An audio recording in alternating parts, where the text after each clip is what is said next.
Bienvenue à ce webinaire où on va voir 5 clés pour fluidifier le parcours client via une gestion omnicanale des interactions.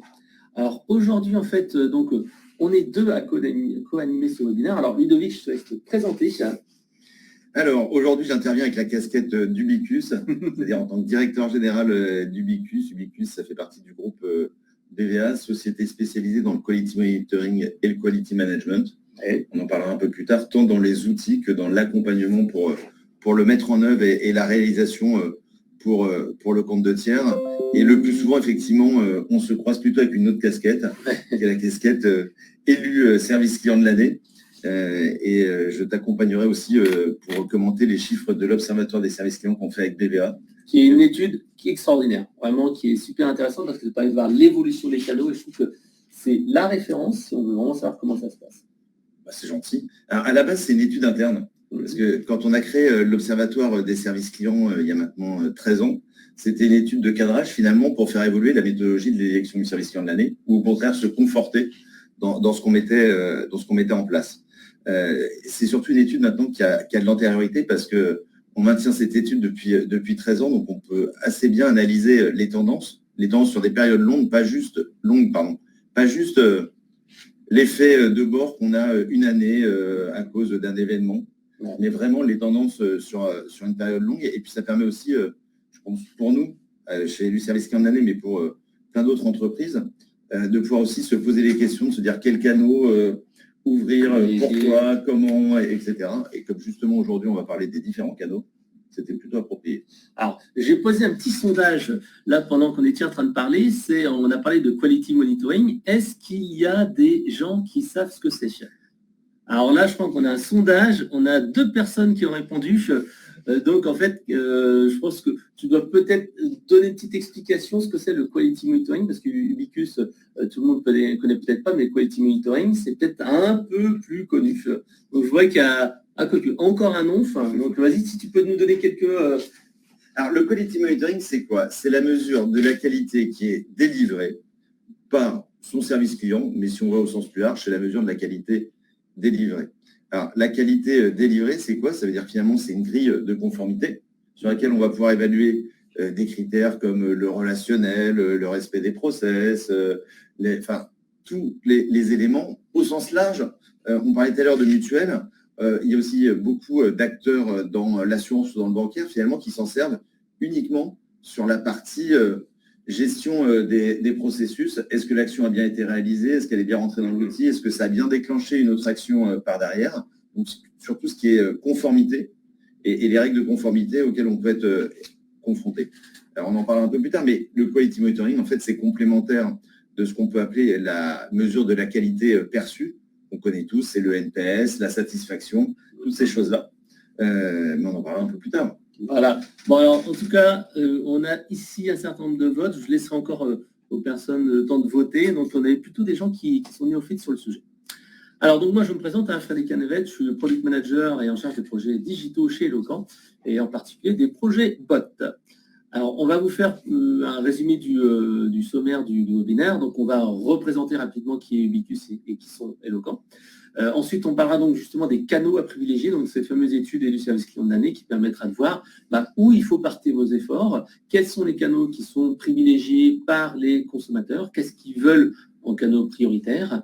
Ensuite, on parlera de 5 canaux et 5 outils à utiliser de manière vraiment prioritaire en complément du téléphone que l'on voit qui est le canal privilégié, on le verra juste après. Et ensuite, on dira que les outils c'est bien, mais les hommes c'est encore mieux. Donc, si vous avez des questions, n'hésitez pas à les poser. Alors, si tu veux dire 2-3 mots sur Ubicus, on a parlé de quality monitoring. Ubicus, c'est qui? Alors, Ubicus, c'est qui? C'est une société qui fait partie du groupe BVA. On fête cette année nos 15 ans. Alors, on est dans le groupe BVA. Donc, je pense que tout le monde connaît BVA. Donc, c'est l'expert en sciences comportementales. C'est la société d'études. Et depuis 2007, on a une raison d'être qui est d'aider les services clients à s'améliorer et donc finalement à piloter. C'est pour ça qu'on propose des solutions de pilotage de la qualité de l'expérience client. Et l'idée pour piloter, c'est derrière d'être capable de mettre en place des plans d'action qui sont efficaces. Alors quand on parle de piloter, on propose des solutions. Et pour nous, une solution, c'est soit une solution logicielle, donc une suite accessible dans le cloud, soit de l'accompagnement, c'est-à-dire on a aussi des auditeurs qualité, et on en a une cinquantaine d'auditeurs qualité experts qui réalisent pour vous ces évaluations de manière à avoir un tiers de confiance complètement neutre, externe, qui les fasse. Donc, c'est du do it yourself. Donc, tous nos outils sont paramétrables par vous-même à votre main. Tous les utilisateurs peuvent les utiliser simplement, ce qui veut dire que pas besoin de formation quand on implémente un outil de quality monitoring comme Ubiquus Quality Monitoring. Un tuto en ligne, ça suffit. Quand vous voulez faire une formation en 10 minutes, 15 minutes, on a l'appropriation. Ça permet aussi de garder les équipes concentrées sur les tâches à forte valeur ajoutée et à disposition des clients. Ubiquus, aujourd'hui, c'est, si on parle de la partie France, 124 clients qui font confiance à nos solutions. Il y a plus d'1 million d'audits qualité qui sont réalisés dans les outils sur la partie France chaque année. Comme on parle de logiciel, un logiciel, et en particulier en mode SaaS, ce qu'il faut, c'est que ça évolue. Donc, pour ça, et donc ça s'adapte au marché, qu'on fasse évoluer les UX, etc. Et donc, pour ça, il y a 4 releases par an. 4 fois par an, la plateforme est mise à jour avec ce qu'on appelle des mises à jour majeures, où on retrouve des nouvelles fonctionnalités. 50 auditeurs qualité, je vous l'ai dit, avec un top 3 des secteurs d'activité. Alors, ça m'amusait quand on a vu tout le monde se présenter, parce que dans le top 3, le premier secteur d'activité qui utilise nos outils, c'est ce qu'on pourrait appeler les utilities avec l'énergie. Le deuxième secteur d'activité qui utilise le plus les outils de quality monitoring, c'est tout ce qui est banque et assurance. Ah, et donc, on a parlé des mutuelles. Effectivement, on a nos questions de conformité, mais on verra que le quality monitoring, c'est pas que ça. Et le troisième secteur, c'est les télécoms. Si on va un peu plus loin, on a le e-commerce. Ouais, d'accord. Et souvent, c'est le quality monitoring, en plus d'accompagner les équipes dans leur montée en compétences, ça permet aussi de monitorer ses partenaires en relation client, de manière à voir si tout le monde est bien aligné et de pouvoir faire progresser. On le verra, mais finalement, vous êtes en train de vous dire certainement quand vous regardez ça, mais on fait tous du quality monitoring. Vous avez plutôt raison, on est un peu comme le bourgeois gentilhomme, c'est-à-dire qu'on fait du quality monitoring sans le savoir, parce qu'évidemment, toutes les entreprises monitorent la qualité de la prestation qui est réalisée par leurs équipes, sauf qu'aujourd'hui, ça reste encore un processus métier qui existe à peu près partout, mais qui est relativement peu outillé. Et donc, nous, ce qu'on propose, c'est d'accompagner les entreprises, sur le fait qu'elles s'outillent sur le sujet, et 2, qu'elles le mettent en place dans les règles de l'art, parce que pour que ça fonctionne, tout dispositif, il y a quand même des règles à respecter pour pouvoir embarquer tous les collaborateurs et que ça devienne quelque chose de naturel. D'accord. Merci pour cette présentation et ce contexte de ce qu'est le quality monitoring. Alors, je vais vous faire 2-3 minutes rapides sur Eloquent. Donc, Eloquent, on est expert de relations clients, donc on a plus de 320 clients actifs, on gère 450 millions d'interactions, que ce soit du téléphone, du SMS, etc., etc. Et donc, on a 2 grands métiers. Le premier métier, c'est la solution de centre de contact, donc omnicanal, gestion des interactions, services vocaux, chatbot, callbot. On a également notre deuxième métier, qui est la mesure de la satisfaction client et collaborateur, avec la publication d'avis, des enquêtes multicanaux et bien entendu le monitoring du parcours client. Mais je pense que ceux qui sont inscrits au webinaire vous connaissent déjà un petit peu. Alors, donc maintenant, on va parler déjà des canaux. Quels canaux de communication privilégiés pour gérer sa relation client? Alors donc, on a utilisé pour cette première partie l'étude et du service client de l'année que Ludovic présente chaque année. Et là, vous avez en fait la chance de la voir qui va nous permettre aussi de commenter et donner un peu plus de valeur à cette étude. Donc, la première chose qui est super importante à noter, c'est que de plus en plus de personnes utilisent de plus en plus de canaux pour entrer en contact avec les entreprises. En 2020, on était à 3,7 canaux différents pour contacter un service client. Maintenant, on est à 3,9. Et je pense que si on regardait l'étude au niveau des années, je pense que c'est en progression d'année en année. Ouais, mais ce qui est important de dire, il y a 2 choses. C'est que le taux d'utilisation de la relation client reste relativement stable. On le voit d'une année sur l'autre. Maintenant, souvent, on se dit que c'est la relation client qui est omnicanal. La vérité, c'est que ce n'est pas la relation client qui est omnicanal. Ce sont les consommateurs et les clients qui sont omnicanaux. Et avant, on disait souvent, on a tel profil de consommateur, c'est un profil téléphone ou c'est un profil digital native, il va utiliser uniquement un canal. Aujourd'hui, en fait, on s'aperçoit qu'on est quasiment à 4 canaux qui sont utilisés par les consommateurs, tout simplement parce que ça va dépendre à quel moment je consomme cette relation client. De plus en plus, j'ai envie de la consommer le week-end, le dimanche, le soir, à un moment où peut-être que je ne peux pas avoir d'interaction avec quelqu'un. Dans quelle situation je suis? Je suis dans le train, je suis en réunion, je suis en webinar, j'espère pas maintenant, mais ça peut arriver. Dans ces cas-là, je vais utiliser différents canaux. Et puis, ça va dépendre aussi de ma demande. Parce que pour certaines demandes, je vais vouloir privilégier, par exemple, une trace écrite, preuve de l'engagement pris. Dans d'autres cas, je vais avoir envie aussi d'être rassuré. Donc, je vais privilégier à contacter avec un humain. Exactement. Donc, voilà, on a un consommateur qui est omnicanal. Et donc, c'est pour ça que notre relation est omnicanale. Et aujourd'hui, on ne peut plus considérer que le client, il est mono-canal et qu'il a un profil type. En fait, il consomme au sens large de la relation client. Ok. Alors, la première chose, c'est vraiment ça. Ensuite, donc tu l'as dit, Ludovic, on a vraiment des parcours majoritairement omnicanaux. Et ce qui est intéressant, c'est que plus de la moitié donc, des personnes qui ont été interrogées dans l'étude ont déjà utilisé plusieurs canaux pour faire une même demande. Donc en fait, on peut, là c'est bien indiqué, on peut passer au téléphone. Ensuite, on peut aller sur le site internet et on peut envoyer un email. Et là, ça représente à peu près 18% des parcours clients. Ou on peut tout simplement appeler au téléphone et faire de l'email, ou voire même du téléphone, de l'email, du face-à-face, etc., etc. Et on voit que c'est une véritable réalité et la gestion des parcours clients omnicanaux, multicanaux est devenue essentielle. Frédéric, peut-être pour compléter, le challenge qu'on a, en fait, c'est le respect de la promesse de marque. Oui, c'est vrai. Parce que souvent, on fait des promesses par canaux. Je vais répondre en 30 secondes sur tel canal, en 2 minutes là, et puis j'aurai tel profil. Alors, la vérité, c'est que l'entreprise, elle prend des engagements pour l'entreprise. Et quand on contacte un service client, d'autant plus pour une même demande sur plusieurs canaux, on se doit de délivrer exactement la même expérience.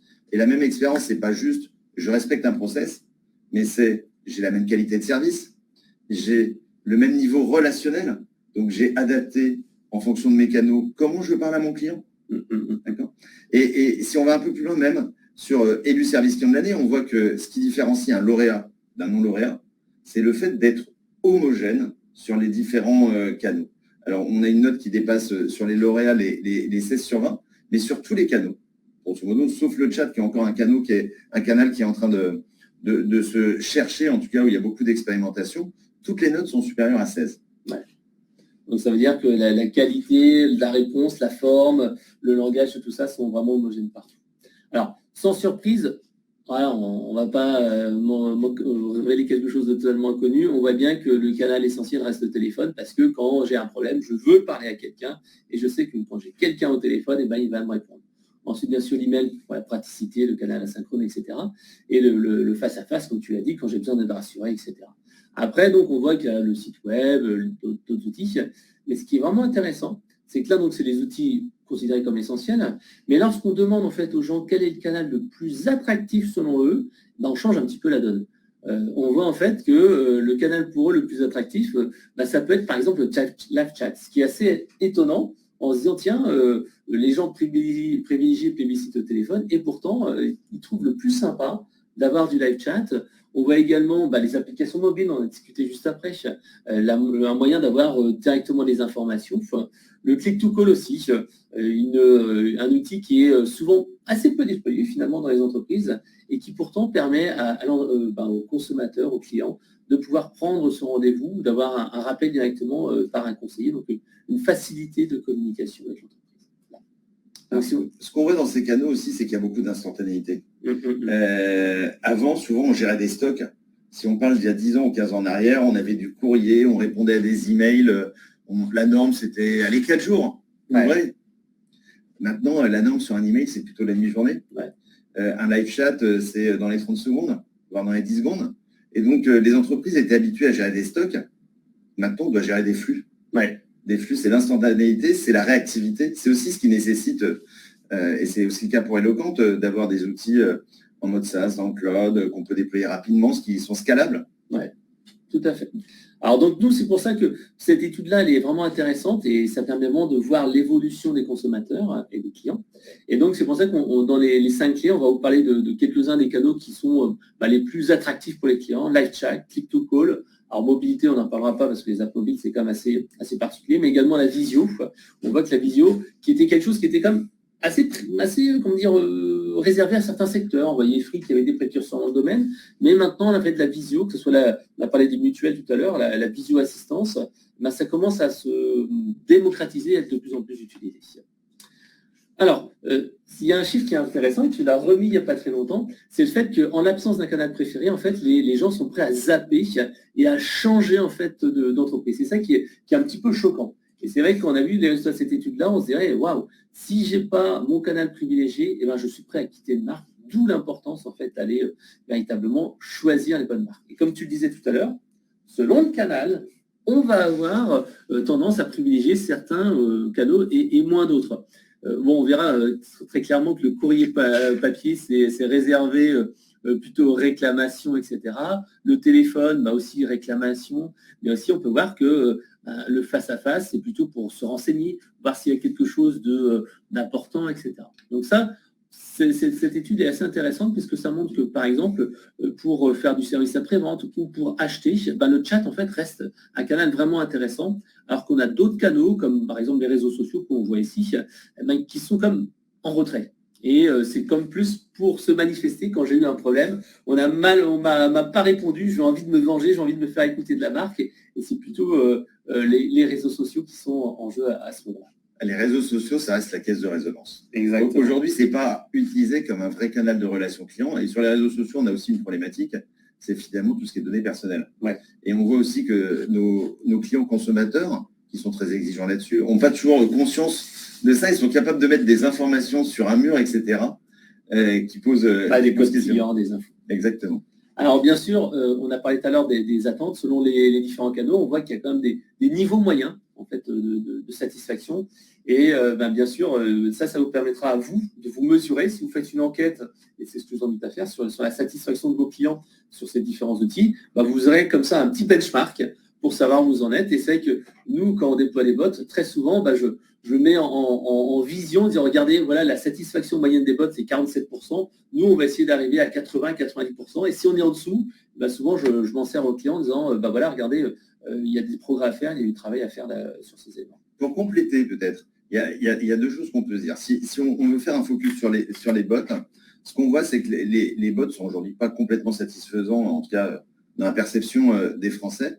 Par contre, ce qui est très satisfaisant pour les Français, c'est quand le bot, finalement, est omnicanal et permet un parcours, c'est-à-dire quand on n'a pas la réponse ou quand on a besoin d'être rassuré, parce que de temps en temps, le bot donne la réponse, mais le consommateur n'est pas rassuré. Et là, on est dans le psychologique. Quand il permet de changer de canal et d'avoir une confirmation par un humain, il devient très satisfaisant. Tout à fait. La deuxième chose, c'est qu'on a 5 canaux à distance qui sont très, très satisfaisants, c'est-à-dire supérieurs à 80%. Et quand on voit qu'on a une satisfaction globale à 77%, c'est un niveau de satisfaction qui est relativement élevé quand on connaît les a priori qu'on peut avoir sur la relation client et les images d'Épinal qu'il y a encore. Ça pose la question aussi, ça veut dire qu'aujourd'hui, les entreprises, elles sont dans une exécution de qualité de leur relation client. Et donc après, une fois qu'on exécute ça correctement, déjà, ça devient un prérequis. C'est-à-dire que si on est 5 points en dessous, finalement, on est à la traîne. On ne peut pas se dire c'est pas mal. Non, on est à la traîne et il ne faut pas oublier que pas forcément monte et puis les gens se comparent par rapport aux meilleurs du secteur. Pire que ça, le niveau monte, mais les gens en fait ne se comparent pas par rapport aux meilleurs du secteur. Ils se comparent par rapport aux meilleurs de la relation client. Exact. Et donc on connaît des e-commerçants, on connaît des mutuelles qui ont mis le niveau très élevé, ce qui élève aussi le niveau d'attente de nos consommateurs. Et donc quand on est moyen, finalement, on est mauvais. Parce que ce niveau d'attente, il a fortement progressé. Et c'est là aussi où rentre en compte quelque chose qui n'apparaît pas là, qui sont les émotions. Ouais. Parce que une fois que je délivre bien, comment je crée de l'attachement? Parce que finalement, délivrer bien, c'est uniquement la promesse que j'ai faite, c'est-à-dire c'est le service attentes minimum. Minimum, c'est le prérequis. Et on a vu ces 2 dernières années se développer beaucoup de concepts autour des émotions. Parce que finalement, qu'est-ce qui laisse une trace mémorielle? Qu'est-ce qui fait que mon client se dit cette entreprise, elle est particulière, j'y suis attaché, j'ai envie de faire quelque chose avec elle. Il n'y a pas que le prix qui compte. Voilà, ce sont les petites attentions, ce sont les petits gestes. Et quand je dis ça, c'est pas faire une remise. C'est dans certains cas une émotion. Ça peut être souhaiter un bon week-end à quelqu'un ou lui parler du temps à côté de chez lui. Ouais, c'est vrai qu'on avait remarqué ça avec certains de nos clients. Le fait, après un appel, enfin à la fin d'un appel au service client, le fait de donner un conseil au client en disant voilà, on vous conseille de faire ça pour telle réduction de facture d'énergie, ou la MNT qui est un de nos clients, donc son concept de relation client attentionnée. À la fin, les conseillers disent oui, c'est vrai que vous avez tel droit, mais vous savez que vous pouvez aussi, en dehors de chez nous, avoir par exemple quand vous avez des enfants jumeaux, vous avez le droit à une aide pendant peut-être 6 mois, etc. Donc là-dessus, tout de suite, hop, ça permet d'augmenter la satisfaction client. Exactement. Alors, donc là, on a vu les différents canaux. Ce qui se passe, en fait, c'est quels canaux mettre en place en priorité. Donc, bien entendu, nous, on vous invitera à améliorer la productivité des canaux principaux parce que c'est le téléphone et l'email qui sont les canaux numéro 1 et les plus utilisés. Et donc, c'est ceux-là qui vont apporter un gain de temps et un gain de productivité à votre clientèle. Deuxième chose, si ce n'est pas encore fait, ouvrez ces nouveaux canaux qui sont attendus. On a parlé du chat, du click to call, mais également, selon les spécificités, on verra tout à l'heure, des canaux comme le chatbot ou le callbot qu'on a besoin de faire du volume ou simplifier des tâches à faible valeur ajoutée. Mais le rappel, c'est toujours, n'ouvrez pas des canaux sans savoir les maîtriser un minimum. Je parlais tout à l'heure d'homogénéité. Donc, il faut avoir les bons outils. Bien sûr, avoir une formation pour les agents, suivre l'adoption et bien sûr, unifier les interactions parce qu'un client qui appelle par différents canaux, lui, il ne veut pas qu'on lui dise, attendez, qu'est-ce que vous avez fait comme demande, etc. Donc, on va parler maintenant des 5 canaux, 5 outils, 5 clés et avec bien sûr des conseils. Alors le premier en fait qu'on a mis, c'est vrai que c'est celui qui remonte souvent dans les tops préférés, c'est le live chat. Alors le live chat, pourquoi simplement c'est ce fameux aspect temps réel. J'ai vraiment une personne, un petit peu comme au téléphone, mais qui peut gérer un peu plus d'asynchrone. Et justement, c'est quelque part un petit peu un risque du chat lorsqu'on le met en place. Donc en fait, c'est traiter les demandes, mais c'est aussi bien pour des réclamations du service après-vente, mais également pour de la vente. Donc les 3 vraiment préoccupations majeures de l'entreprise. Les bonnes pratiques, essayez d'éviter plus de 3 conversations en parallèle parce qu'autrement, le conseiller va avoir du mal à être réactif, la personne va attendre devant son écran, elle va s'énerver, etc. Sur les pages chaudes aussi, utilisez-les, par exemple les pages de panier, là pour améliorer la conversion, ou sur bien sûr la page FAQ de votre site internet pour éviter à la personne de remplir un formulaire, etc. N'hésitez pas, comme tu disais, migrer vers le téléphone. Il n'y a rien de plus énervant pour un client d'être avec le chat et d'essayer d'expliquer son problème et que la personne ne comprend toujours pas mais vous ne comprenez rien, je fais une capture écran, etc. Et là, à ce moment-là, il faut passer sur un autre canal. Ajouter du multimédia, des FAQ, des vidéos, des captures écran. Et bien entendu, n'hésitez pas à faire noter la conversation. Les erreurs, le niveau d'orthographe des agents. On sait très bien qu'au centre de contact, c'est un métier qui est très oral. On a l'habitude de parler au téléphone et on est souvent très très bon là-dessus. Par contre, l'écrit pêche souvent et il y a des certifications telles que par exemple le Robert qui permettent de remonter à niveau les équipes. Et je parlerai tout à l'heure d'un exemple avec Geodis, un de nos clients, et qui a une très très belle politique de remonter au niveau de la culture client dans l'entreprise et qui est pour moi un très très bon exemple à suivre. Donc attention aussi à la durée des échanges. On le voit, quand une personne est en chat, elle n'est pas en direct comme au téléphone où on a 100% de son attention. Elle est en train de faire quelque chose, elle recherche des informations. Et on a eu certains de nos clients qui ont été étonnés puisque des traitements qui duraient à peu près 2-3 minutes au téléphone passaient à 18 minutes, voire plus en chat. Donc attention à la durée. L'internaute n'a pas votre attention à 100%. Attention également aux agents disponibles. Voilà, il n'y a pas forcément tout le temps des personnes qui sont en face. Donc, attention à bien dimensionner, avoir différents agents, gérer différentes campagnes et, si nécessaire, mettre un petit formulaire en offline disant, voilà, on va vous recontacter qui est traité après sous la forme d'un email. Et bien sûr, attention aussi à la lisibilité sur mobile. Souvent, quand on est dans un design responsive, la fenêtre de chat peut s'afficher un petit peu trop. Donc, délai de mise en place, 1 à 2 semaines généralement.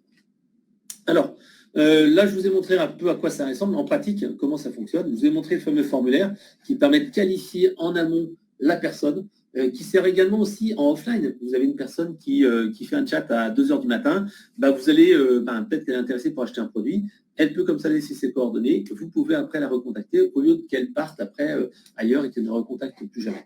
Je vous ai mis ici aussi comment vous pouvez créer une personnalisation de la fenêtre graphique, mais également ici la gestion du multicanal. Ici, dans une seule interface, et en fait, on voit les chats en cours, les chats en attente.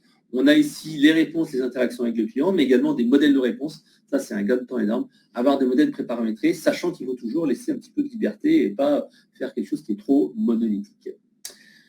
Deuxième élément, j'en ai parlé tout à l'heure, si on veut faire gagner en productivité, améliorer l'image de l'entreprise, l'email est essentiel. Alors, quand je parle email, c'est email et bien sûr formulaire web.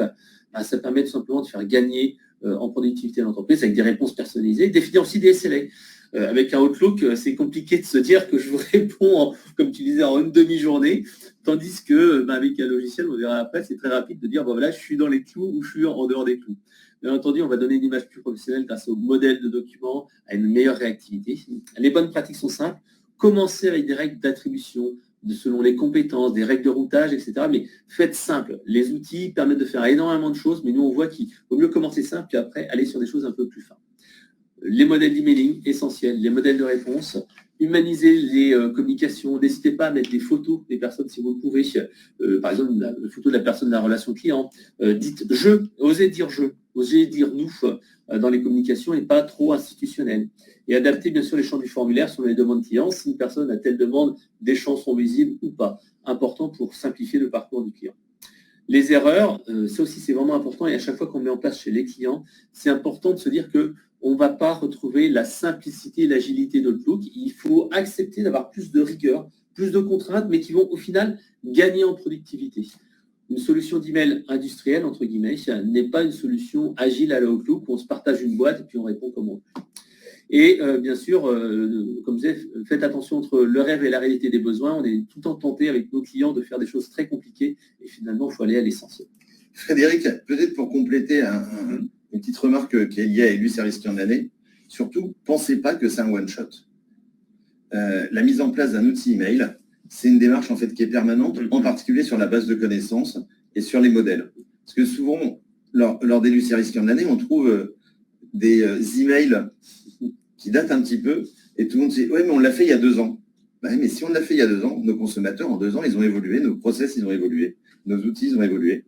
Donc, pensez justement, c'est une démarche comme l'amélioration continue, d'amélioration continue, et donc il faut passer en revue régulièrement tout ça, de manière à les faire évoluer toujours au niveau des standards du marché. Ne rien que changer de logo, changer la police, comme tu disais, avoir un discours homogène entre différentes...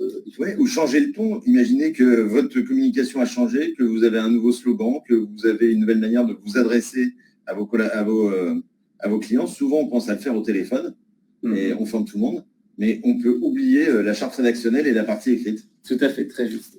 Alors là, je vous ai mis un petit exemple en pratique. Vous voyez ici les petits logos qui permettent de voir si on est dans les clous au niveau des délais, des SLA de réponse. Est-ce qu'on est à 2 jours, 3 jours, ou on est plutôt dans la demi-journée dont on parlait tout à l'heure. L'autre point, donc bien sûr la personnalisation et l'imagination des réponses, c'est avoir ces fameux modèles de documents qu'on va pouvoir personnaliser. Et je vous ai mis en fait sur la droite ici une petite timeline qui permet de voir entre les différents canaux les interactions. Alors, si vous voulez en savoir plus, je vous conseille de regarder ce webinaire qu'on a co-animé avec Geodis, Vianney Leveugle, qui est directeur de relations clients et de marketing chez Geodis, qui est vraiment super intéressant, puisqu'ils expliquent comment, en fait, ils ont vraiment transformé un service SAV en service relation client, avec toute une partie transformation, de la gamification, et aussi un travail sur les canaux écrits avec la certification Le Robert. Le click-to-call, on a parlé, souvent c'est une fonctionnalité qui est standard dans la plupart des solutions de centre de contact, mais qu'on voit relativement peu développé chez nos clients. Pourtant, c'est simple à mettre en œuvre. Ça peut être gérer les réclamations, demander des informations, et on peut faire du rappel immédiat ou tout simplement laisser aux clients les créneaux pour se faire rappeler. Donc, bonne pratique, bien sûr, si on veut faire ça, il faut qu'il y ait des agents disponibles, parce que si on clique au téléphone et qu'on attend un quart d'heure, ce n'est pas l'idéal. On a parlé de promesses tout à l'heure, et pouvoir, bien sûr, le masquer sur le site si jamais il y a des soucis particuliers. Les erreurs, donc bien sûr, gérer les rappels. Ça aussi, c'est un souci qu'on voit parfois chez nos clients qui disent oui, je vais faire un rappel, je vais laisser le client me demander de le rappeler quand je le souhaite. Et bien entendu, il faut qu'il y ait les agents qui soient là pour gérer cet aspect click to call. De manière pratique, qu'est-ce qui se passe? Eh bien, tout simplement, le client, il a un formulaire, il remplit ses horaires, ses champs, et soit il me demande d'être rappelé tout de suite, soit en fait, il rappelle plus tard. Et donc, en fait, l'agent, il a ici tous ses rappels à effectuer, et il a juste à cliquer sur un bouton, il voit son rappel, et il peut voir les différentes tentatives éventuellement qui ont été faites pour le contacter. Côté agent aussi, on parlait du click to call côté donc consommateur, côté client. C'est important aussi de donner au conseiller les bons outils pour que lui aussi gagne du temps. Et le click to call côté agent, c'est simplement le bandeau, le côté CTI qui est totalement intégré. Ici, j'ai mis un exemple avec Salesforce. Si vous voulez aller plus loin, on a également fait un webinaire qu'on a co-aligné avec Microsoft et qui présentait en fait l'intérêt d'avoir donc ce fameux bouton click to call pour l'agent dans le CRM, là c'était Microsoft CRM, et c'est vraiment quelque chose qui est super utile et qui permet aux agents d'être plus efficaces, de répondre plus rapidement, d'avoir le contexte. Là aussi, c'est de la simplicité. Frédéric, peut-être, parce qu'on avait tout à l'heure des personnes qui ne connaissaient pas le quality monitoring, mais CTI. Alors, couplage téléphonie informatique, c'est-à-dire l'intégration de la téléphonie dans son logiciel, souvent de CRM ou en tout cas son PC. Alors, les chatbots, donc les chatbots et callbots, c'est plutôt pour gérer les pics d'appel du lundi, les pics d'activité, etc. et soulager les agents qui sont occupés par des tâches un petit peu que j'appelle clic-bouton. Donc, le but, c'est d'identifier les tâches simples et automatisables, guider le client vers ce que l'on sait faire et pas dire en quoi puis-je vous aider qui est trop large et qui permet de tomber à côté, alors que le client, si on lui dit que tu peux faire ça, c'est essentiel. Donc, faire un tour régulier des incompréhensions, proposer toujours un transfert vers le conseiller, c'est ce qu'on disait tout à l'heure, se connecter au système d'information pour pouvoir faire un chatbot FAQ, et vraiment un chatbot avec des réponses personnalisées. Ce qui est intéressant, c'est d'avoir un minimum de 50 tâches automatisables par jour, donc 50 appels ou interactions. Détailler, autrement, c'est pas rentable, détailler suffisamment les tâches. Par exemple, si on se dit, moi, je vais demander au bot de répondre pour les mots de passe, mais si on a en fait 5-6 applications, il faut développer 5-6 applications différentes et penser que le bot peut tout faire, etc. Donc là, une mise en place plutôt sur 1 à 3 mois. Donc, je vous ai mis ici un exemple de Kingsway, qui est un de nos clients, qui utilisait justement différents outils éloquents pour fluidifier son parcours client. Donc, bien entendu, la téléphonie, le SMS qui ont été mis en place initialement, qui a permis de gagner en productivité, sur l'accessibilité, sur la QoS, etc. Les emails automatisés avec des formulaires et des emails directs qui permettent d'industrialiser la réponse. Par exemple, à la période de Noël, ça fait gagner énormément de temps aux agents parce qu'ils ont des emails types personnalisables et ils répondent comme ça beaucoup plus efficacement. Et ils ont bien sûr le chatbot FAQ sur le site internet qui permet de gérer ces pics d'appel et ces pics de demande. Donc, résultat, téléphonie, accélération des traitements et une automatisation des demandes sur le site internet avec le bot. Je crois que oui, je vous laisserai aussi regarder ici ce webinaire sur les callbots avec Enedis, où en fait le callbot en fait est venu là pour suppléer en fait les agents au centre de contact. Très rapidement, la vision assistance, c'est quelque chose qu'on voit qui démarre, qui commence à arriver de plus en plus. L'intérêt, en fait, c'est de réduire les coûts, pouvoir, en fait, tout simplement faire une expertise à distance, avoir comme de l'humain pour les interactions, par exemple, pour des informations bancaires, des prêts, etc. Mais également pour détecter, entre guillemets, les fausses pannes, quand, en fait, le client n'arrive pas à utiliser le produit et finalement, en montrant avec son téléphone, ça marche bien. Donc, bien sûr, il faut des agents volontaires. Il faut de préférence avoir un uniforme, une chemise un peu rose comme pour Eloquent, et utiliser le SMS pour utiliser le téléphone, et puis bien entendu, faites attention aux informations techniques, etc. Et avoir un public qui est plutôt technophile. Alors, on a un petit peu débordé sur la première partie. Je vais laisser maintenant Ludovic prendre la main sur la partie pilotage et suivre sa relation de manière un peu qualitative au niveau du multicanal. Alors, je te laisse la main là-dessus, sur cette partie qualitative qui est super importante. C'est gentil. Peut-être vous rappeler que vous pouvez évidemment poser vos questions sur le chat. Tout à fait. Frédéric comme moi, on y répondra. Dans le cadre de mon intervention, n'hésitez pas même à les poser en live. Si je peux répondre directement, je le ferai avec plaisir. Alors, comme on a évoqué tout à l'heure, le quality monitoring, on est comme Monsieur Jourdain, on le fait tous les jours, sans le savoir. D'accord. J'ai décidé de vous l'illustrer tout simplement avec un tableau de bord de voiture, parce que si on prend l'exemple de la voiture, on a un tableau de bord. Sur ce tableau de bord, on a des indicateurs qui nous aident à piloter ce véhicule. On voit qu'il y a des indicateurs, ce qui veut dire qu'un indicateur seul ne permet pas de piloter efficacement sa voiture. C'est la même chose pour la relation client. Quand vous prenez ce tableau de bord, on a le compte-tour. Ça va nous permettre de savoir si je dois passer des vitesses ou pas. Ça va me permettre éventuellement de savoir si je réponds à ma promesse de marque. Si ma promesse de marque, par exemple, c'est l'écologie, l'environnemental, je vais peut-être me dire que je dois changer mes vitesses à 2000 tours minute plutôt qu'à 5000 tours minute. Si à l'inverse, ma promesse de marque, c'est la rapidité d'exécution, le côté sportivité, je vais peut-être décider de le faire à 6000 ou à 7000 tours minute. On l'a dit, la relation client, c'est du long terme. On peut évoluer sur du court terme, mais ce qu'on cherche, c'est à amener loin, pour longtemps, nos collaborateurs et nos entreprises. Donc pour ça, il faut forcément une jauge d'essence. Parce que sinon, je ne sais pas à quel moment remettre du jus dans la machine. Et remettre du jus dans la machine, c'est pas forcément remettre des collaborateurs, mais c'est mieux les former. Ouais, de la motivation, remotiver les gens, essayer de les reformer, parce qu'on sait très bien quand on fait une formation, la formation marche bien, puis après, ça redescend. Donc il faut revenir régulièrement.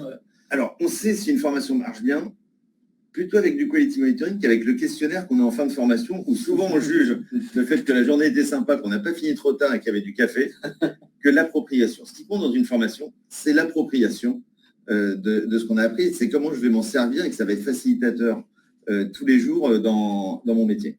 Et donc, on pourrait considérer que ce tableau de bord de véhicule, finalement, c'est du quality monitoring.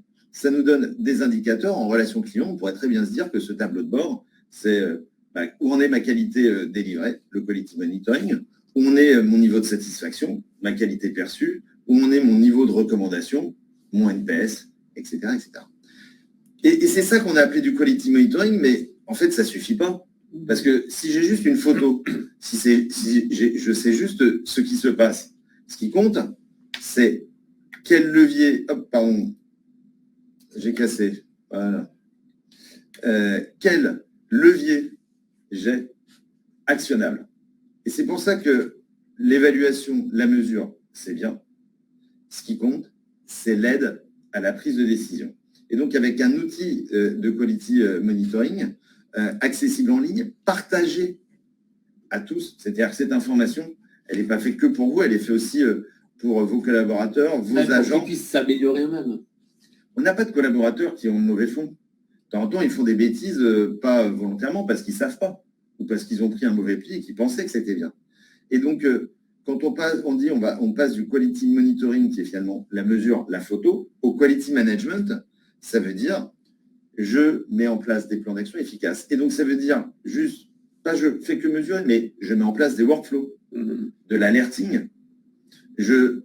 Quand je mets en place des workflows, c'est de la formation. Je vois qu'il y a un critère qui se dégrade chez un de mes collaborateurs ou un critère qui est relativement en deçà pour l'ensemble d'une équipe.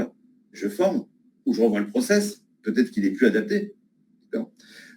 C'est aussi, ce qui est important, on l'a dit, c'est de partager cette information. Encore une fois, il y a une époque dans les entreprises, on disait que celui qui avait le pouvoir, c'est celui qui avait l'information. Ouais. Aujourd'hui, ce qu'on croit, et on le voit, il y a de plus en plus d'open data, on a tous accès à plein de données. Nos collaborateurs, ils sont suffisamment matures pour voir en temps réel où ils en sont dans leur performance et pour se corriger tout seul aussi. Parce que souvent, quand on fait du quality monitoring, qu'est-ce qu'on fait? On prend un certain nombre d'interactions avec un client, on les évalue, évidemment, on n'est pas sur l'exhaustivité, et du coup, on en a une par semaine, 2 par semaine. Ouais. Mais le collaborateur, il est assez grand, et on ne le débriefe pas immédiatement. Il est assez grand. C'est important d'avoir ce débrief dans l'aide, parce qu'autrement, c'est comme quand on fait une erreur, si c'est une demi-heure, 2 jours plus tard, ou si c'est l'entretien annuel, où c'est mis en place, non, il faut que ça soit fait maintenant pour qu'on puisse se corriger. C'est ça, parce qu'il ne faut pas que quelque chose comme ça s'installe. Si ça s'installe, qu'est-ce que ça fait? Le travail pour le récupérer, il est beaucoup plus long. Quand on a une habitude, ou une mauvaise habitude, allez, c'est long à changer, parce que changer une habitude, on appelle ça de la conduite du changement. La deuxième chose, c'est que si j'ai quelque chose qui s'est un peu déréglé, objectivement, c'est quand même beaucoup plus simple de le régler au fil de l'eau, parce qu'aujourd'hui, on l'a dit, on ne gère plus des stocks, on gère des flux, donc en temps réel, que de se dire, je ferai ça dans une semaine, dans 15 jours, dans 3 semaines. Et du coup, potentiellement, j'aurai impacté un plus grand nombre de clients, d'interactions ou de prospects. Parce qu'encore une fois, le quality management ou le quality monitoring, ça ne se limite pas juste à des clients, à du SAV, mais ça se limite à tout. Enfin, c'est ouvert à toutes les interactions qu'on a en face de soi. Un projet de quality monitoring, j'ai vu dans tes slides que tu mettais des temps de déploiement. Alors, nous, on n'a pas. Je vous ai parlé d'un concept dès le début qui est le do it yourself. C'est-à-dire, je peux faire par moi-même mes évaluations. J'ai une solution qui est simple d'utilisation et simple d'appropriation avec une UX agréable. Ça, on parle pour les utilisateurs. Après, il se pose la question du déploiement. Aujourd'hui, un projet de quality monitoring ou de quality management, en fonction de la disponibilité dans l'entreprise, on va dire, et des objectifs, ça peut prendre de 15 jours à 1 mois. Ça nécessite une réunion de lancement où on remplit un cahier de paramétrage. Ça nécessite d'avoir créé ces grilles d'évaluation, qu'on les crée ensemble. Tout ça, avec des clics boutons, etc., on les importe et on paramètre la solution. Elle est évidemment immédiatement disponible à 100% des utilisateurs qu'on a créés dans la solution immédiatement.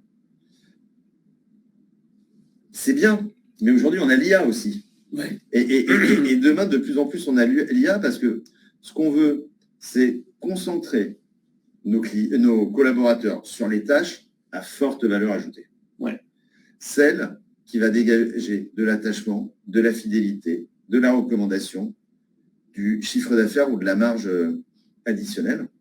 Et donc, pour ça, dans les solutions de quality management, on a différentes fonctionnalités qui font leur apparition avec IA. La première chose, c'est potentiellement la retranscription automatique, par exemple, de tout ce qui est oral. Ça permet une visualisation plus rapide. Que de réécouter un appel, même en vitesse rapide. Exactement. Ça permet aussi, pour beaucoup d'entreprises, le son sur les ordinateurs ou les plateaux, c'est pas l'idéal. Donc, ça permet de le visualiser de manière assez simple. C'est moins lourd de stocker de l'écrit en texte que des millions de conversations. On parlait d'efficacité avec de l'intelligence artificielle dans du quality monitoring. Potentiellement, ça peut me proposer les interactions qui sont les plus intéressantes à évaluer. Ouais. Plutôt que de me dire, tiens, je vais prendre un appel de 3 minutes qui aurait comme objet telle chose, je pourrais plutôt dire, je voudrais des appels où il y a eu tel mot, où il s'est passé telle situation, de manière à pouvoir agir au plus près, au plus profond dans mes interactions. Ouais, et puis ça permet de faire une bibliothèque des meilleures réponses des conseillers, des agents, parce que justement, quand on a un turnover important dans les centres de contact, souvent, en fait, c'est bien d'avoir ces meilleures conversations et comme ça, en fait, un nouvel agent qui arrive, dit, regarde, c'est comme ça qu'il faut faire, les mots qu'il faut employer, le ton qu'il faut employer, et c'est, regarde, le client, la réaction qu'il a. Alors, c'est intéressant ce que tu dis, parce qu'effectivement, le quality monitoring, en fait, ça participe au quality management, ça participe à la marque employeur. Vous le savez tous, en tant qu'employeur, on a à minima 2 obligations. Il y en a une qui est la formation continue et le maintien dans l'emploi. Et en fait, le quality management permet ça, parce qu'il permet d'identifier les populations qui doivent assister à telle ou telle formation et donc de délivrer la bonne formation, celle qui est adaptée à la personne. Derrière, toi, tu me parlais tout à l'heure des formations, est-ce qu'elle était bien ? Ça me permet de savoir si cette formation, elle a fait évoluer ou pas les évaluations de ce critère. Donc finalement, est-ce que cette évaluation a été efficace pour mon collaborateur et donc pour mes clients ? Ouais, je suis formé au chat, je le mets en place et en fait derrière, on voit qu'il y a toujours des fautes d'orthographe qui arrivent de temps en temps ou que la personne ne connaît pas bien les process. À ce moment-là, et ben en fait, je dis, regarde, trois conversations qu'on a récupérées qui ne sont pas correctes, etc. Voilà, il faut faire des efforts, on filme notre formation ou tu continues une formation. Etc. Exactement. Et puis, le quality management assisté par l'IA, finalement, c'est l'humain augmenté. Ça permet aussi potentiellement d'ouvrir une interaction, qu'elle soit automatiquement notée, ou en tout cas avec des réponses proposées, charge à l'humain de compléter, parce que je vous rappelle quand même que la valeur ajoutée de l'humain, la machine ne saura jamais mettre le commentaire complètement adapté, faire passer le message avec le ton qui va bien, etc. Et puis, si on est encore un peu plus fou, il y a des POC donc des proof of concept, des tests qui tournent actuellement comme ça. C'est en temps réel, je prends toutes les interactions, elles sont évaluées, et sur un certain nombre de critères, c'est de l'automatique, et ça me permet d'avoir un indicateur exhaustif de ma qualité délivrée en quasi temps réel. Donc, on voit que ce quality monitoring qui est devenu du quality management, qui sera demain du quality management assisté par l'IA, permet de gagner en efficacité, en temps, en perception de la part des collaborateurs. Et encore une fois, tout ça, c'est aussi donner du sens. Pour qu'il y ait un ROI, il faut que ce soit rapide. On est dans un monde instantané. Quand vous prenez une décision, il ne faut pas qu'elle s'applique 1 mois, 2 mois, 6 mois après. Et donc, le principe des outils qu'on met à disposition, ils sont dans le SaaS. Ils sont dans le SaaS. Donc, ils sont dans le nuage. Ils sont SaaS. Ce qui veut dire que tout à l'heure, on parlait d'un certain nombre de clients en France, mais ça répond à des besoins multisites, ça répond à l'international, ça répond à de la scalabilité. J'ai des gros pics. Oui, et puis même des gens à l'extérieur. C'est vrai qu'on voit souvent chez nos clients qui utilisent nos solutions de centre de contact. Ils l'ont ici dans le centre de contact interne, et puis ils ont un centre de contact externalisé chez un prestataire offshore ou chez un prestataire français, nearshore ou en France. Et on voit qu'il y a des fois des perceptions différentes, en disant oh, c'est encore le centre de contact de bidule qui ne répond pas bien, etc. Et justement, là, le quality monitoring arrive pour gérer ce meilleur usage des différents canaux et coacher un petit peu les différences. Ouais, ça permet effectivement de le gommer. Et puis, il ne faut pas oublier, aujourd'hui, on a quand même notre environnement de travail qui a fortement changé. Avant, on était tous au bureau. Maintenant, vous allez avoir des gens qui sont chez eux, qui sont à la campagne, qui sont dans un espace de coworking, etc. Et pour tout ça, il faut que ce soit en SaaS. La deuxième chose, c'est qu'on vit dans un monde interconnecté. Et donc, pour que le ROI soit rapide, il faut connecter, et c'est ce qu'on a fait d'ailleurs ensemble, vos outils et votre outil de quality management et de quality monitoring à votre environnement relation client. Ça va être vos outils de gestion de flux, évidemment, parce que pour faire du quality management en relation client, on se sert du téléphone, du chat, des SMS. Voilà. L'API, ça permet aussi d'être agnostique. Et ça, c'est un point fondamental pour Ubicus. On se connecte à l'ensemble des outils de gestion des flux. On se connecte à l'ensemble des outils d'intelligence artificielle. Il ne faut pas oublier qu'un projet relation client, il est aussi drivé avec des technologies qui sont utilisées dans l'entreprise. Et donc, il faut qu'on soit en mesure de se connecter à Allomedia avec lesquels on travaille beaucoup, mais aussi en certains cas à Google ou à d'autres technologies pour tout ça. Et donc, il faut être intégré dans cet écosystème parce que, encore une fois, si on veut du ROI, il faut de l'usage. Pour avoir de l'usage, il faut que ce soit simple. Et il ne faut pas que ce soit 50 applications à ouvrir dans tous les sens. Ça répond aussi à des besoins assez forts. On l'a dit, c'est souvent un process métier qui existe, qui est peu outillé. Ouais. Quand il existe et qu'il est peu outillé, souvent il est fait dans un outil maison ou il est fait dans un outil Microsoft de type Excel. Ouais. Les fameuses grilles d'évaluation qu'on remplit avec le superviseur sur son bureau qui prend de temps en temps un appel. Éventuellement. Il y a quelque chose qui a fait son apparition il y a quelques années maintenant, c'est le RGPD. Mettre de la donnée personnelle de cette manière-là, sans l'horodater, sans avoir les purges qui vont, etc., ça peut poser quelques questions. La deuxième chose, c'est qu'aujourd'hui, on est dans un monde collaboratif.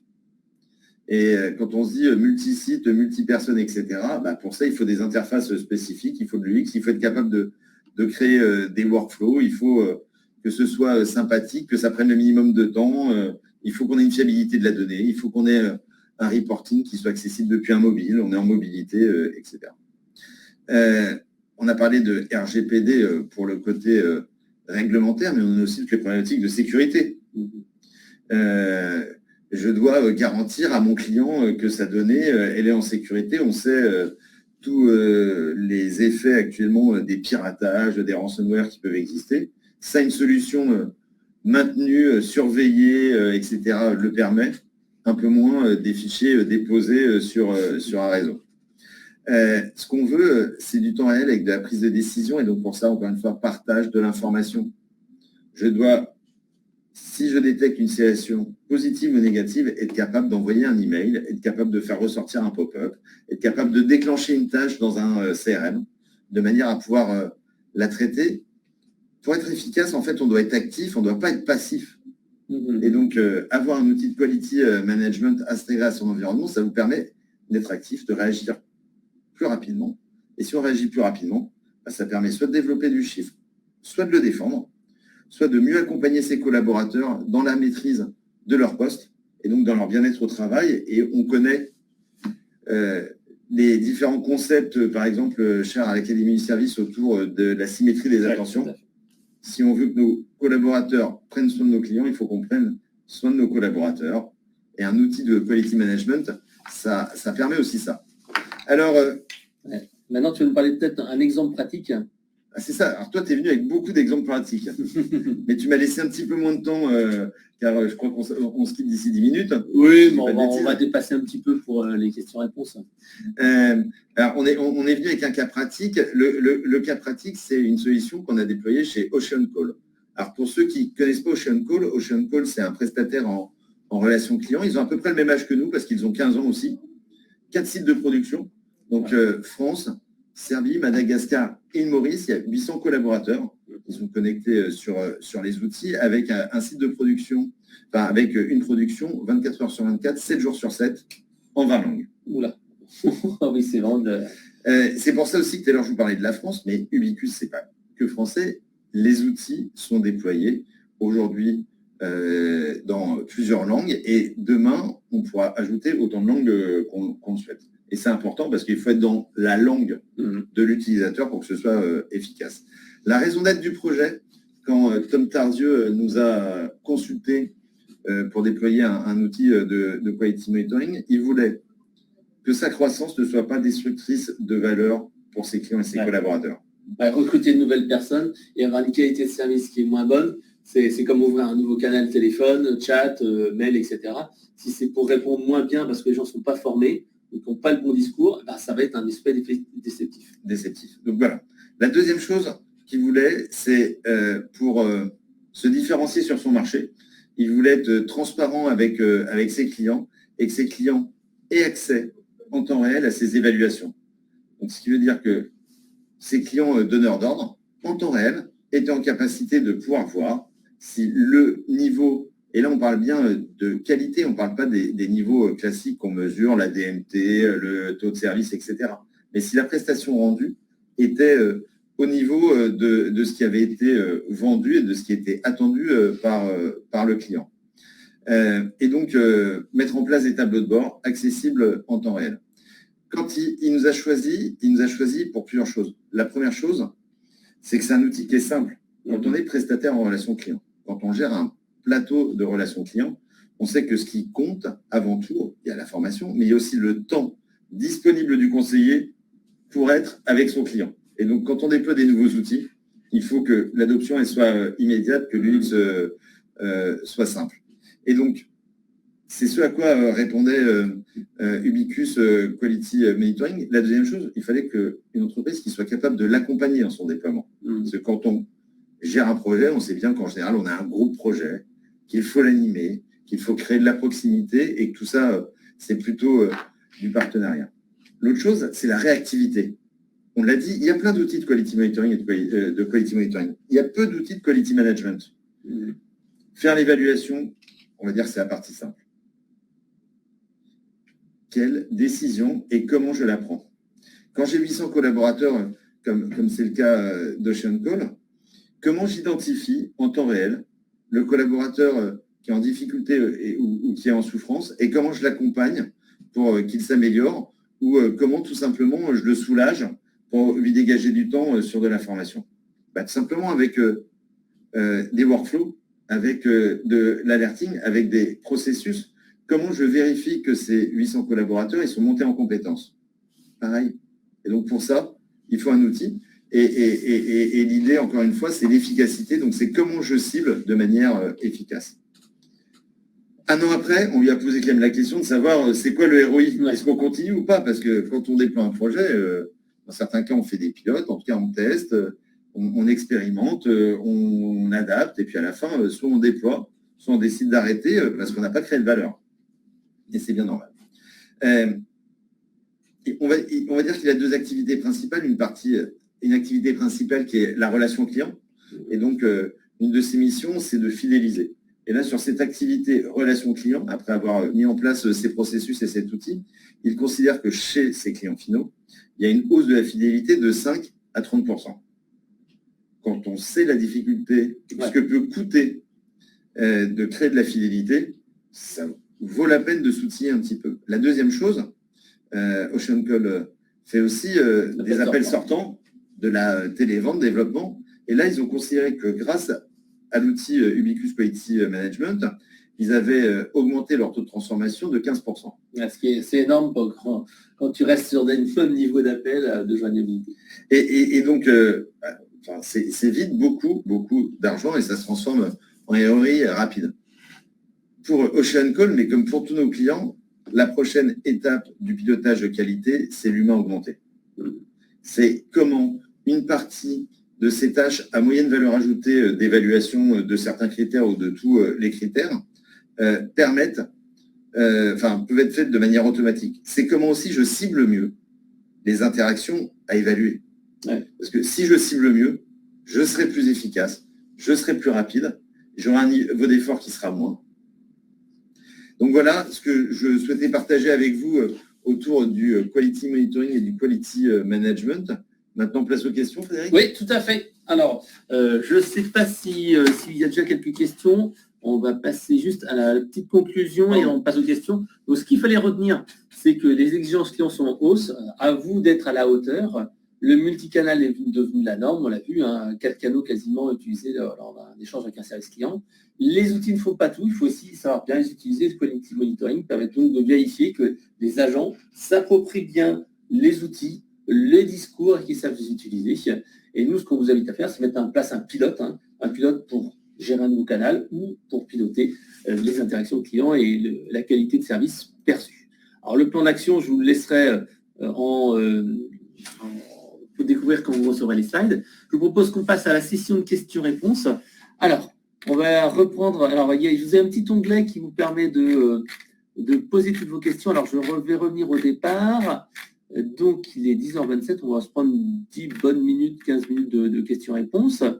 Alors, on arrive sur la première question.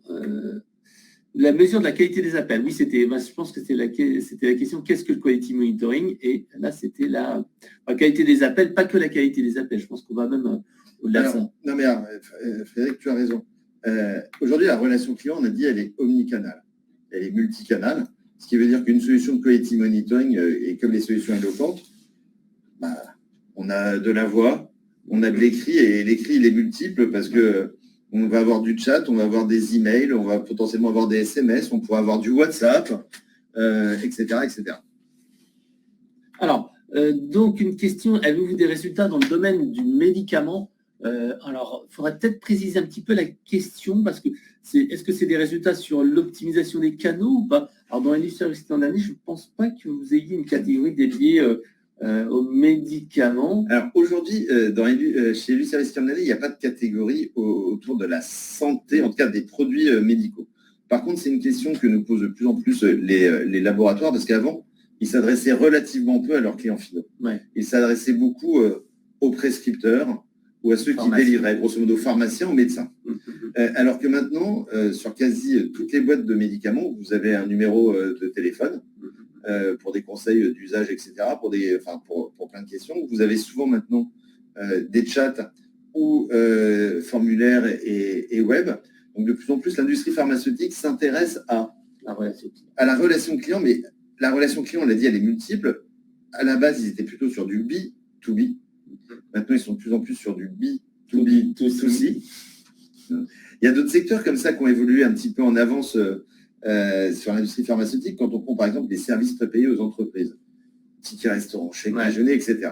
Historiquement, ils s'adressaient grosso modo à deux interlocuteurs, le DAF et la personne qui était en charge de la gestion pour répartir ces tickets restaurants, chèques déjeuner, etc. Depuis 4-5 ans, il est arrivé de nouveaux acteurs qui ont un peu bousculé, je pense à des Swile, etc. Avec la digitalisation, c'est-à-dire j'ai plus de papier, mais j'ai une carte. En fait, de plus en plus, 50, 60, 70% de leur flux, c'est avec les utilisateurs. Ouais, bah oui. Je vois, un de nos clients, c'est Edenred. Et d'ailleurs, je salue Jérôme Potvin qui nous écoute peut-être. Donc, il nous disait, voilà, on surveille donc bien sûr les emails, on gère de plus en plus d'interactions et même les avis clients. Sur Trustpilot, à un moment donné, j'avais dossé un avis. Il m'a dit, hey Frédéric, c'est toi qui a laissé l'avis. Je dis, bah oui. Et donc, il m'a dit, ouais, mon community manager m'a envoyé ça, etc., etc. Donc, il y avait vraiment une gestion de toutes ces interactions-là. Ah, il y a ça. Et puis aujourd'hui, on a des conseillers qui sont multiples. Si vous regardez Carrefour, par exemple, quand vous rentrez dans un magasin Carrefour, vous avez en général un panneau avec la photo du directeur de magasin, son numéro de mobile, et on vous propose de le contacter sur WhatsApp. D'accord. Donc, ce qui veut dire que en fait, toute l'entreprise en fait, est conseillée pour les clients.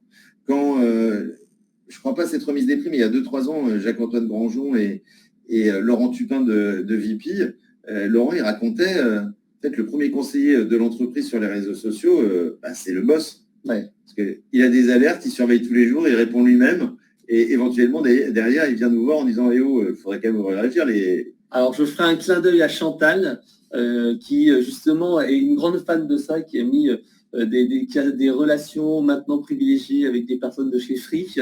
Et à chaque fois qu'elle a un petit problème, elle n'hésite pas, comme de plus en plus de personnes, à rentrer en contact avec des décideurs, responsables de relations clients, etc., directement sur les réseaux sociaux, Twitter ou même LinkedIn de plus en plus. Alors, est-ce que tous ces canaux sont mutualisés dans votre outil de solution de centre de contact et donc peut-on avoir l'historique de tous les échanges? Alors oui, ça c'est une très bonne question et c'est essentiel. Il faut bien sûr dans notre outil que tous les canaux de communication sont centralisés, ce qui permet d'avoir vraiment une vision. Si une personne a envoyé un email, si elle a envoyé un chat, si elle a envoyé un appel téléphonique, et bien sûr il faut avoir l'historique complet parce qu'autrement on ne peut pas lui dire qu'est-ce qu'il a posé comme question, etc. Donc, la centralisation, c'est un petit peu la timeline que j'ai montrée sur la droite qui permet en fait d'aller vérifier toutes les infos. Alors, il y a une question de Stéphanie qui dit, avez-vous une étude dédiée aux clients B2B? Alors, je pense que ça doit s'adresser à moi du coup. Oui, c'est plutôt pour toi. Là, je suis non, sur l'observatoire des services clients, on ne distingue pas effectivement le B2B du B2C. Par contre, ce qu'on constate à travers les différentes actions qu'on mène, c'est que finalement, il y a quand même une espèce de merge entre les deux. Le premier merge, c'est avant, on nous disait ils sont pas en mobilité, ceux qui travaillent. Tu parles. Maintenant, ils sont en mobilité. Quand on voit les trafics web, etc., la majorité, ça passe depuis notre smartphone. Donc, on ne peut pas se dire mon intranet, parce que je m'adresse à un acheteur, je peux l'avoir que sur un site internet normal. Non, il faut qu'il soit accessible du bout de mes doigts en mobilité sur mon smartphone.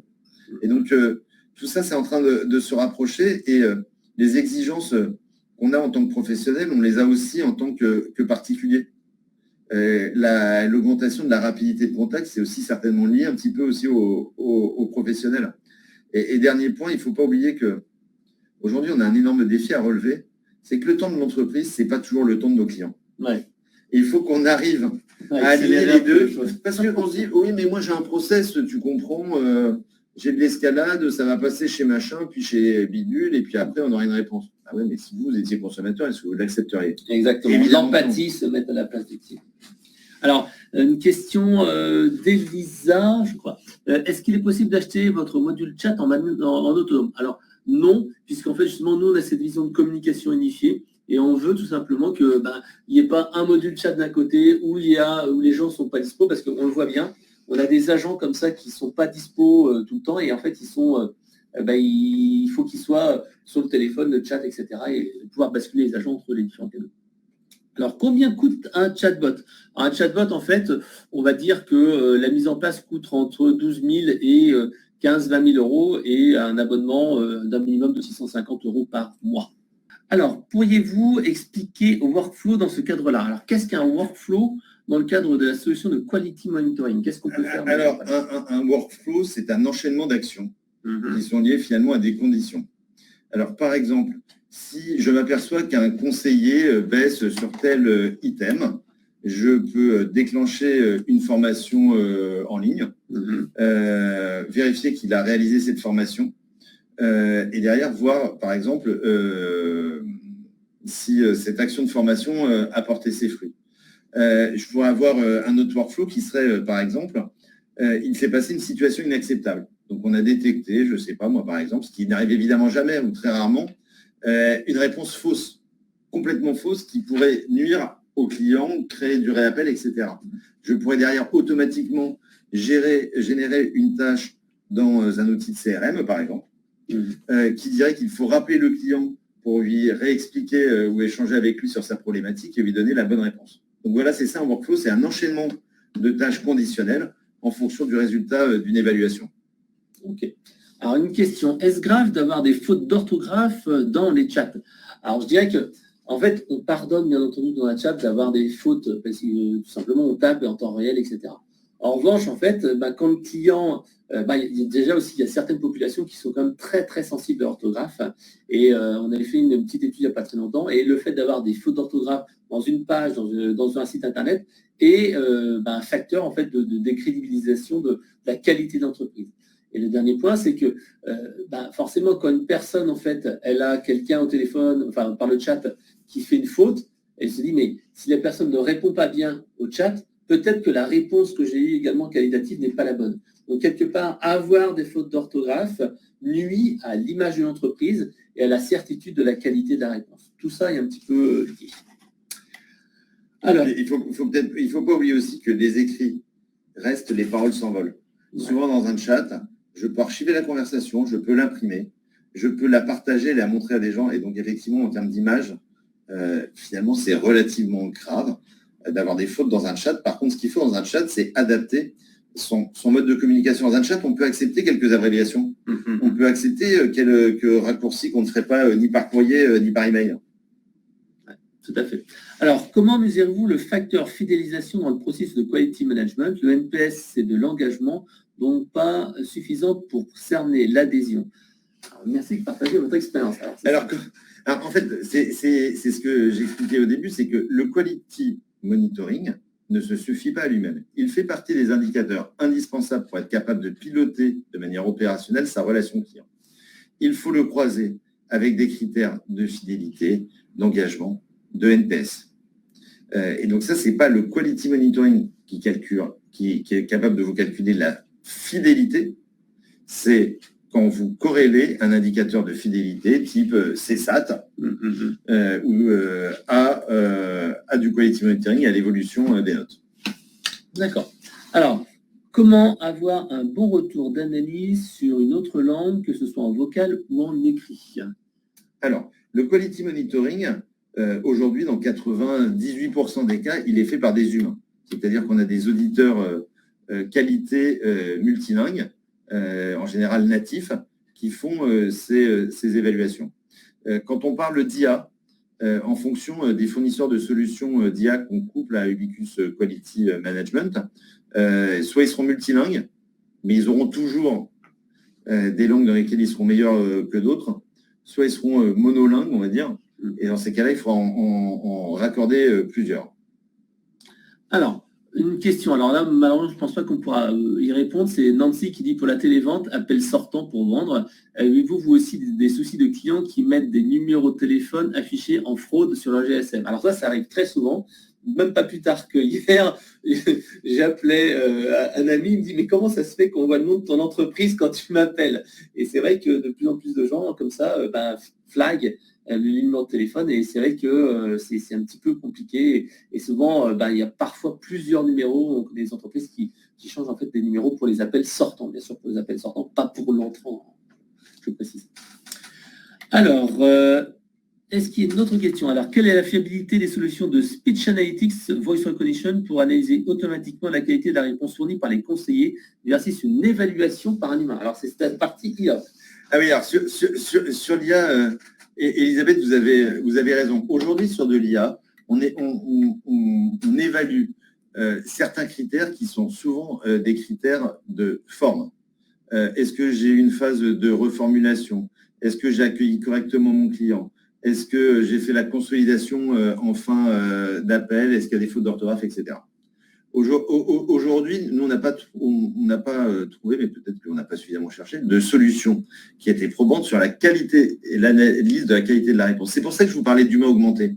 C'est-à-dire qu'il y a certains critères, quand on fait du quality monitoring, qu'on peut automatiser, qui peuvent permettre de gagner du temps à l'auditeur ou à l'évaluateur. Et il y a certains critères où l'humain a justement toute sa valeur ajoutée.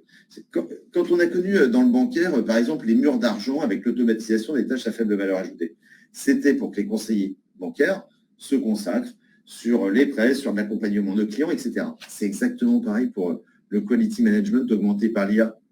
Je veux que mon humain se concentre sur les critères sur lesquels il apporte une valeur ajoutée et pour que les critères, on va dire, plus standards mais obligatoires dans une relation client puissent être évalués par de l'intelligence artificielle. D'accord. Alors, comment identifier, mettre en place des indicateurs clés en matière de relations clients? Quelles sont les priorités pour ensuite pouvoir identifier les leviers d'action? Alors, je pense qu'au niveau quality monitoring, toi, qu'est-ce que tu as comme indicateur? Tu m'as parlé de la CSAT, hein, qui mesure la satisfaction des clients. Comment identifier et mettre en place des indicateurs clés en matière... Ah oui. Alors là, ça dépasse quand même ça dépasse le quality monitoring. Ouais. C'est vrai que c'est un peu des deux. Alors, c'est un peu des deux et ça dépend des philosophies d'entreprise. À nouveau, je peux vous donner des exemples d'entreprises qui ne mesurent pas, par exemple, la SAT ou le NPS, mais qui se disent, nous, comment est-ce qu'on monitore si notre relation client a bien fait son travail? Est-ce que les clients qui m'ont contacté, ils réachètent? Oui, non. Est-ce qu'ils réachètent avec une fréquence qui est supérieure? Oui, non. Est-ce que leur panier moyen augmente? Oui, non.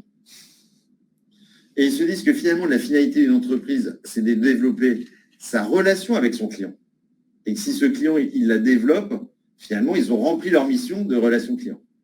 Dans d'autres entreprises, on va se baser sur des indicateurs plus classiques. Alors, on va avoir DMT, First Call Resolution. Oui, mais ceux-là, ce sont que des moyens. Parce que QS, machin, c'est en gros, est-ce que j'ai respecté mes standards? Souvent, quand même aussi en relation client, ce qu'on veut savoir, c'est quel est mon ROI? Et donc, c'est est-ce que je fais progresser ma fidélité? Est-ce que je fais progresser ma satisfaction? Est-ce que j'ai mon image qui progresse? Parce qu'on le voit aussi, l'impact de la relation client sur l'image. Et dans la relation client, on a la réponse, comment on l'a fait, mais on a aussi des canaux qu'on propose, est extrêmement importante. D'accord. Alors, est-ce que vous pourrez avoir le support? Oui, bien sûr, vous pouvez avoir le PowerPoint. Vous les recevrez dans quelques minutes. Alors, je crois qu'on a fait toutes les questions. Si on aura un petit peu dépassé le timing de 10 petites minutes, s'il y a une ou deux dernières questions, on va les prendre. Autrement, on va bien sûr vous laisser retourner et vaquer à vos occupations.